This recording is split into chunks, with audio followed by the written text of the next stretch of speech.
Margaret Thatcher on öelnud, kui sa tahad, et midagi saab öeldud, siis anna see ülesanne meestele. Ja kui sa tahad, et midagi saab tehtud, anna see ülesanne naistele. Just nii.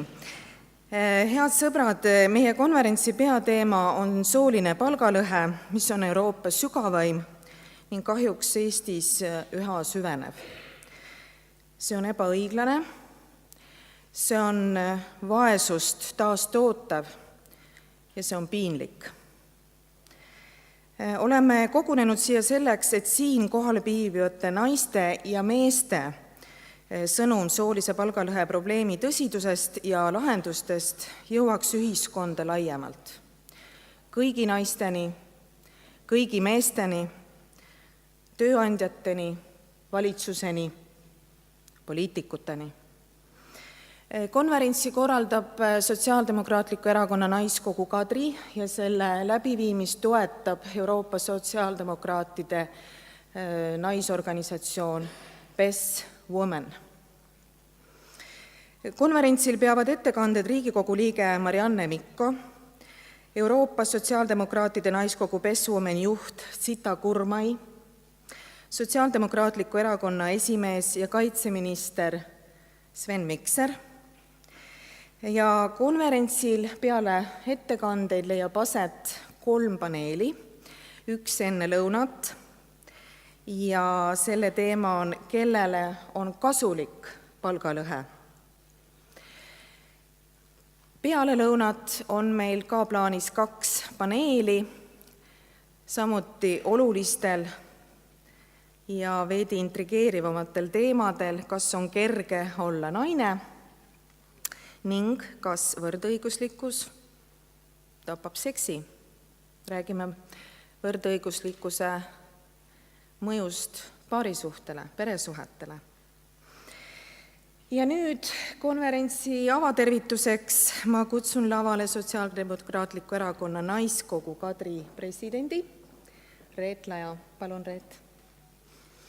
Tervitame Reeta.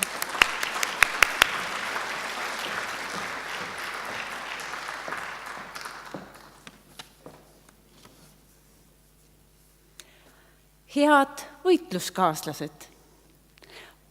Võib-olla on pöördumine pisut ootamatu, kuid palgalõhe vastu võitlemine on viimasel nädalal läinud päevast päeva ägedamaks ja ma loodan, et üheskoos saame me palgalõhele vastu.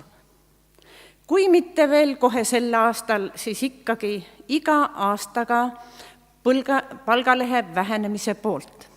Ja tervitan teid kõiki naiskogu Kadri poolt. Naiskogu Kadri on tegutsenud üle 21 aasta ja meil on kogemust sotsiaalsete küsimuste ülestõstmisel ja ettepanekuid lahendusteks, et elu Eestis tasakaalustada. Oleme aidanud perekonnaseadust inimsõbralikumaks muuta, võidelnud prostitutsiooni ja naistevastase vägivalla vastu, visalt seisnud lastetoetuste suurendamise eest, mida on lõpuks peale 6 aastast tegutsemist meil kroonimas edu. Oleme vastastikku õppinud Ida-Euroopa ja Best Women võrgustikuga, kuidas ühiskonda paremaks, tasakaalukamaks muuta. Koos nende võrgustike eestvedajate Sonja Lokari ja Zita Kurmaiga oleme vajadusel ka seljad kokku pannud ja üksteist toetanud. Nii ka täna. Avalikult astusime palgalõhe vastu aastal 2008 koos Transpordi ametiühingutega. Sealt edasi juba Marianne Mikko algatatud palgalõhe pikettidega, mille nõudmisi on ühiskond ja valitsus osaliselt ka kuulda võtnud. Head kaaslased, alustagem foorumit Tuld palgalõhele, sest 30% palgalõhet me taluda ei taha. Aitäh!